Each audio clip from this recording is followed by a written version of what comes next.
ওরা মা মেয়ে এভাবে কথা বলতে বলতেই কিছুক্ষণের মধ্যে ময়ূরীর বাড়িতে চলে আসে।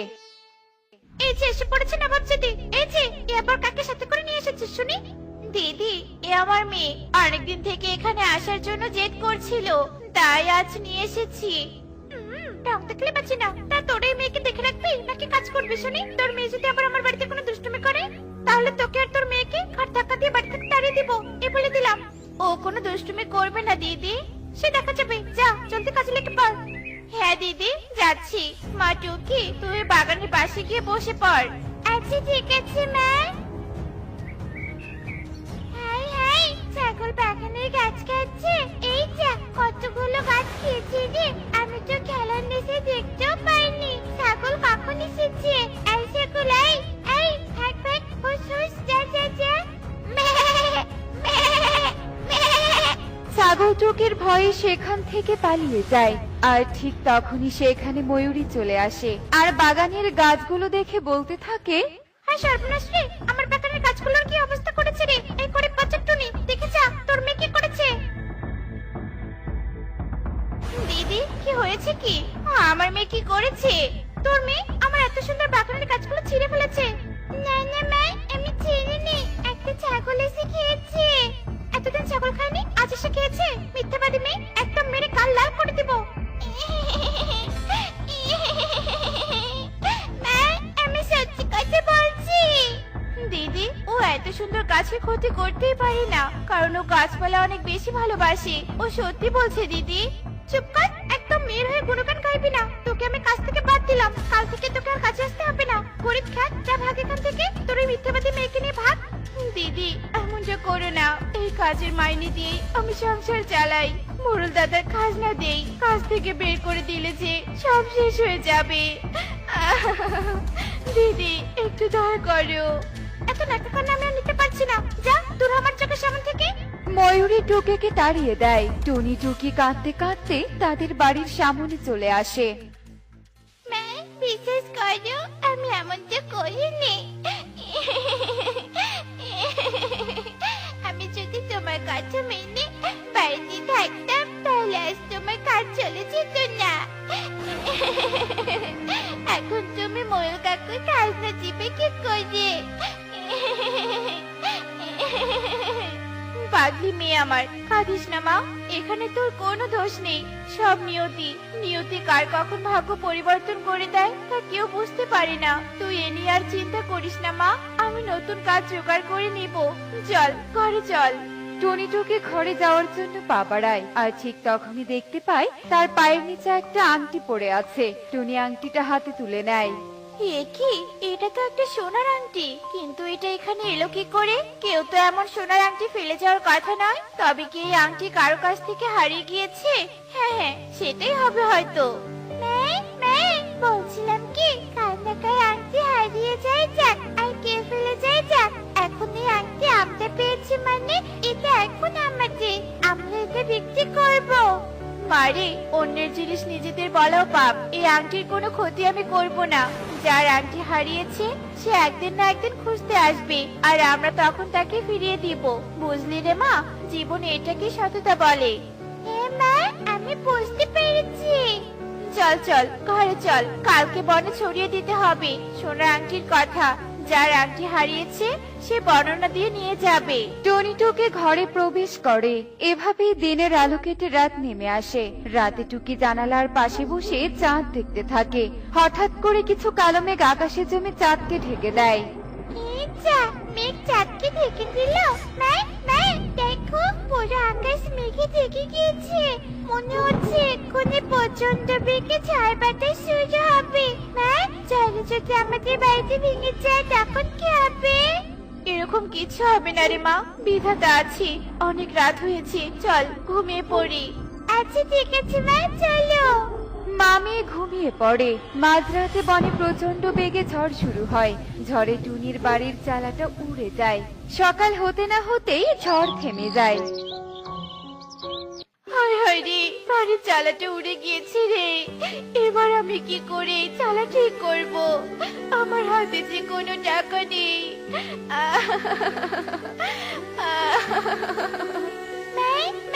কিছু না, আমি বলি কি আমরা যে আংটিটা পেয়েছি ওটা বিক্রি করে যা টাকা পাবো তা দিয়ে বাড়ি চালা ঠিক করো।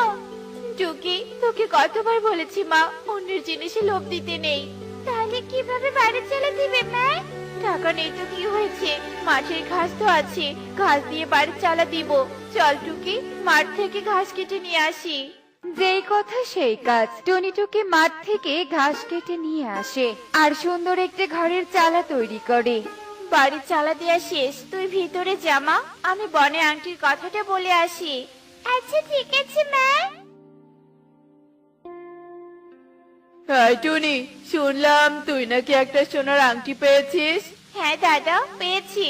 কিছুদিন আগে আমার একটা সোনার আংটি হারিয়েছে, তুই যেটা পেয়েছিস ওটাই আমার। দয়া করে আংটিটা আমাকে ফেরত দে।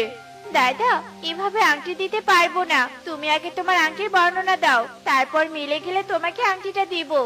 এই টুনি তো দেখছি হেব্বি চালাক। শোন, আমার আংটির উপরে একটা ডায়মন্ডের লাল পাথর বসানো আছে।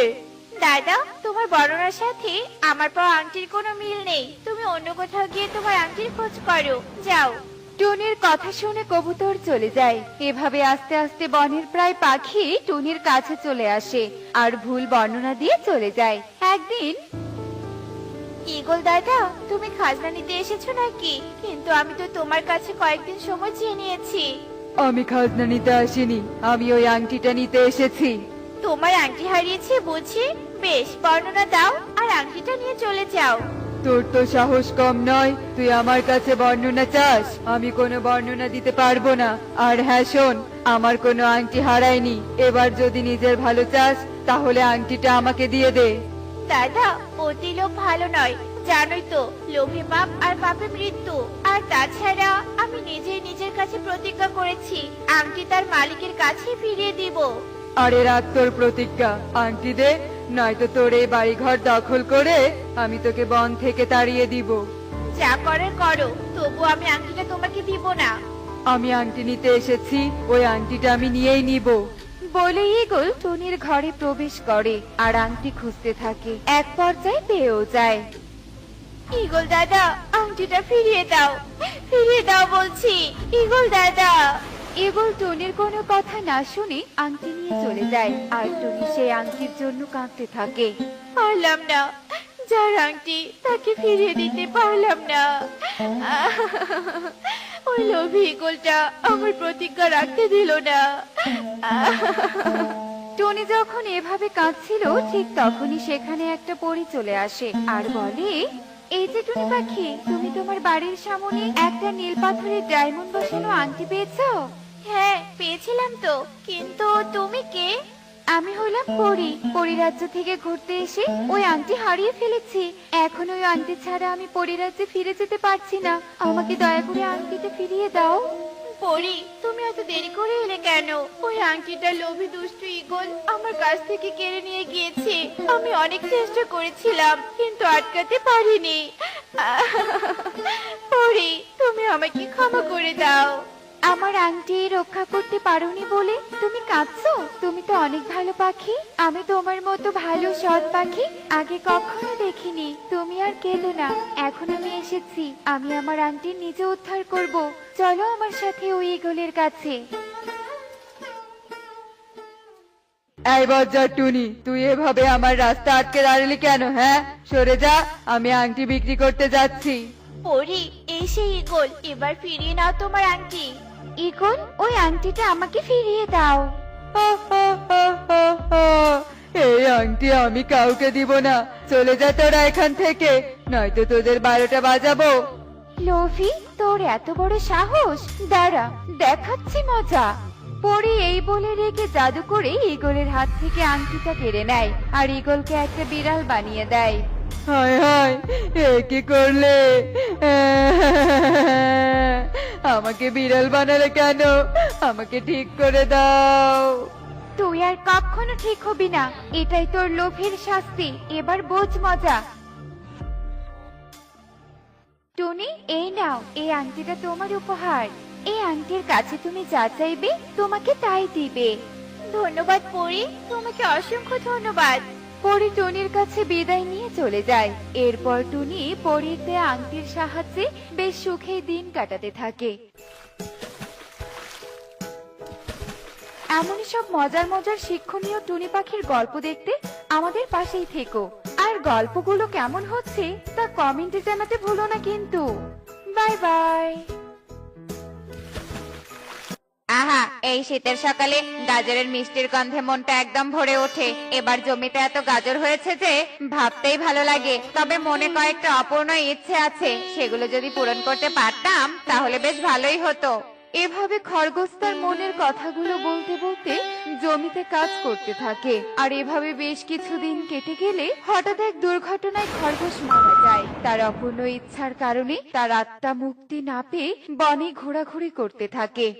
এই ঘাসগুলো অনেক ভালো, ঘাসগুলো খাওয়ানোর জন্য গরুটা বেশ ভালোই দুধ দিচ্ছে। তুমি ঠিক বলেছো টোনা, আবার এই ঘাসগুলো গিয়ে আনতে হবে। তুমি এখন যাও তো, আর দেরি করো না। সবার বাড়ি বাড়ি আবার দুধগুলো তো পৌঁছে দিতে হবে। তাই তো, আর দেরি করা যাবে না, গেলাম আমি। সুখী দিদি, সুখী দিদি, এই নাও 1 লিটার দুধ। দিদি, দুধ পিঠা বানাবো, তাই তোর অপেক্ষায় ছিলাম। জানিস, মাঝে মাঝে খরগোশের কথা এত মনে পড়েছে কি বলবো। বেচারা দুধ পুলি পিঠা খেতে অনেক পছন্দ করতো। ঠিক বলেছো সুখী দিদি, খরগোশ দাদা যে এভাবে চলে যাবে কে জানতো। যাক, বাদ দাও ওসব কথা। আমি গেলাম সুখী দিদি, অন্য বাড়িগুলোতেও যেতে হবে বুঝলে। দেখো দেখো কাকুলি, খরগোশের জমিতে কত গাজর। খরগোশ নেই, অথচ তার গাজরের ফলন দেখো এবার। আরে তাই তো, চলো কালু, আমরা কিছু গাজর তুলে নিয়ে যাই। এমনিতেও এই গাজরগুলো তো পড়েই থাকবে, খাওয়ার মতো কেউ নেই। কথাটা তুমি ঠিক বলেছো কাকুলি, চলো। এ কথা বলে তারা খরগোশের জমিতে গাজর তুলতে যায়। আর খরগোশের আত্মা তাদের সামনে চলে আসে। তোদের এত বড় সাহস, তোরা আমার জমিতে এসে গাজর তুলছিস? আজ তোদের আমি এমন মজা দেখাবো যে আর কখনো গাজর নিতে আসবি না। ওরে বাবারে, এ তো দেখছি খরগোশের ভূত। পালাও কালু, পালাও, নইলে ও আমাদের শেষ করে দেবে। আরে গাজর রাখো, পালাও আগে, ওরে বাবা। এ কথা বলে তারা সেখান থেকে ভয়ে পালাতে থাকে। আর কিছু দূর পর যেতেই তারা টুনিকে দেখে আতঙ্কিত হয়ে ভয়ে পড়ে যায়।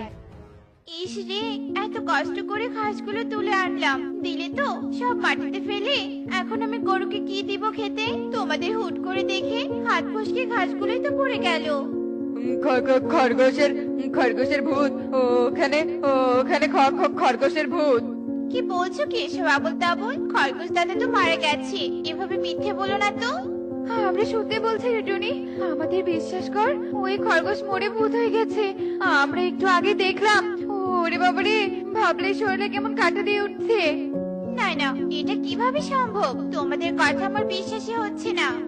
বিশ্বাস না হলে তুই তান্ত্রিকের কাছে যেতে পারিস, আমরা আর এসবের মধ্যে নেই বাবা। এই কাকুলি, চলো তাড়াতাড়ি বাড়ি চলো। আচ্ছা, ওরা কি সত্যি বললো? আর সত্যি না জেনে তান্ত্রিকের কাছে যাওয়া উচিত হবে না। আমি বরং খরগোশ দাদার বাড়িতে যাই, সেখানে গেলে হয়তো কিছু জানতে পারবো।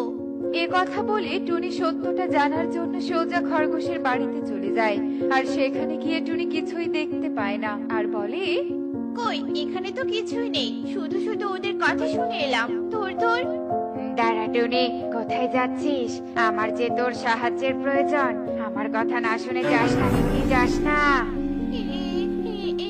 কি খরগোশ দাদা, তুমি? আমি কোনো স্বপ্ন দেখছি না তো? তুমি তো মরে গিয়েছিলে। তাহলে? হ্যাঁ, আমি মরে গিয়েছি। সেদিন তোর সাথে দেখা করতে যাওয়ার সময় পথে এক দুর্ঘটনা ঘটে, আর সেই দুর্ঘটনায় আমার মৃত্যু হয়। কিন্তু আমার অপূর্ণ ইচ্ছারা আমাকে মুক্তি দিচ্ছে না। কি বলছো কি এসব? আমাকে বলো, কি তোমার সে অপূর্ণ ইচ্ছা? আমি তোমাকে সাহায্য করব, কিন্তু তুমি বনে কাউকে আর ভয় দেখিও না। আমি জানি আমাকে দেখলে বনের পাখিরা ভয় পাবে, তাই আমি আমার ঘর ছেড়ে কোথাও যাইনি। কিন্তু কালু কাকুলি এখানে এসে আমার শখের গাজরগুলো নিয়ে যেতে ধরেছিল, তাই। তাই তুমি ওদের ভয় দেখাবে? আর তুমি এখন এই গাজর দিয়ে কি করবে? তোমার তো এখন মুক্তি প্রয়োজন। বলো, তোমার অপূর্ণ ইচ্ছেগুলো বলো। শোন, তবে প্রথমত আমি চাই আমার এই জমির গাজরগুলো বনের গরিব পাখিদের দিতে। আর কালু কাকুলির তো একটু হলেও টাকা পয়সা আছেই, ওরা এগুলো কিনেও খেতে পারবে, তাই আমি ওদের তাড়িয়ে দিয়েছি। আচ্ছা ঠিক আছে, আমি এক্ষুনি গাজরগুলো বনের পাখিদের দিয়ে আসছি। এই নাও টিয়ে দিদি, এই গাজরগুলো খরগোশ দাদার জমির। এগুলো তো পড়ে থাকলে নষ্ট হবে, তাই ভাবলাম সবাইকে একটু একটু করে দেই। তাই নাকি? দে দে, তাহলে দে। কতদিন থেকে যে গাজরের হালুয়া খেতে মন চাইছিল, ভালোই হলো। এরপর টুনি গাজর দিয়ে সেখান থেকে চলে যায় আর একে একে বনের সব গরিব পাখিদের গাজর দিয়ে আবার খরগোশের কাছে চলে আসে। তোমার প্রথম ইচ্ছেটা তো পূরণ হলো, আর কি ইচ্ছে আছে বলো? আমার আর দুটো অপূর্ণ ইচ্ছে আছে টুনি, তার মাঝে একটি হলো রংধনু দেখা। কি রংধনু দেখবে? কিন্তু এখন যে শীতকাল, রংধনু যে রোদ আর বৃষ্টি ছাড়া হয় না। এখন আমি কি করব? তুমি আর কোনো ইচ্ছে বলতে পারলে না? আমি জীবনে একবার হলেও রংধনু দেখতে চেয়েছি, কিন্তু তার আগেই যে আমার মৃত্যু হলো। আচ্ছা ঠিক আছে ঠিক আছে, কিন্তু তার জন্য যে আমাদের মেঘরাজ্যে যেতে হবে। প্রকৃতির নিয়ম যে ভাঙা যাবে না, তাই আমি তোমাকে মেঘরাজ্যে নিয়ে গিয়ে রংধনু দেখাবো। এসো আমার সাথে। এ কথা বলে টুনি খরগোশকে নিয়ে মেঘরাজ্যে চলে যায় আর সেখানে গিয়ে টুনি মেঘরাজাকে সব ঘটনা খুলে বলে। কিন্তু এই শীতে যে বনে বৃষ্টি দেওয়া যাবে না, এতে যে প্রকৃতির নিয়ম ভাঙা হবে, তাই আমি তোমাদের এই মেঘরাজ্যে রংধনু দেখার ব্যবস্থা করে দিচ্ছি। বাহ, কি অপরূপ দৃশ্য, একেবারে চোখ জুড়িয়ে এলো। ধন্যবাদ টুনি, তুই না থাকলে এত সুন্দর দৃশ্য আমি দেখতেই পারতাম না। আপনাকে অনেক ধন্যবাদ মেঘরাজা, আমাকে সাহায্য করার জন্য। আমি আপনার জন্য খরগোশের দ্বিতীয় ইচ্ছে পূরণ করতে পারলাম। না না টুনি, তোমাকে কৃতজ্ঞতা প্রকাশ করতে হবে না। খরগোশের আত্মাকে মুক্ত করার দায়িত্ব তো আমাদের সবার। যাও এবার খরগোশের শেষ ইচ্ছা পূরণ করে তাকে মুক্ত হতে সাহায্য করো। আমার আশীর্বাদ সবসময় তোমাদের সাথেই থাকবে। এরপর তারা বনে ফিরে আসে আর এভাবে সারা দিন কেটে সন্ধ্যা নেমে আসলে টুনি খরগোশ অপেক্ষা করতে বলে পরের দিনের জন্য। অপেক্ষা? কিন্তু কেন? শেষ ইচ্ছেটা পূরণ হলেই আমি মুক্তি পাবো। আমাকে যে এখন বাড়িতে যেতে হবে, সন্ধ্যা নেমে এসেছে। টোনা বাড়ি এসে আমাকে না পেলে যে চিন্তা করবে। আমি আবার কাল সকাল হলে এখানে আসব, তুমি কোনো চিন্তা করো না। ঠিক আছে, তবে যাওয়ার আগে আমার শেষ ইচ্ছেটা শুনে যা। আমার শেষ ইচ্ছেটা হলো ঝর্ণার ডাক শোনা। ইস, এই খরগোশ দাদার কি সব অদ্ভুত ইচ্ছা। এখন আমি ঝর্ণার ডাক কিভাবে শোনাবো? কিছুই তো মাথায় আসছে না। এখন আগে বাড়ি যাই, তারপরে ভাবা যাবে। জানো তো না, আজ সারাদিন অনেক কিছু ঘটে গেছে। কি ঘটেছে? হ্যাঁ, আর ফেরার সময় কালুদের বলতে শুনলাম ওরা নাকি খরগোশ দাদার ভূত দেখেছে। হ্যাঁ, তুমি ঠিকই শুনেছো। আসলে খরগোশ দাদার 3টা ইচ্ছে অপূর্ণ ছিল, যার জন্য তার আত্মা মুক্তি পায়নি। আমি তার মাঝে 2টি ইচ্ছে পূরণ করেছি।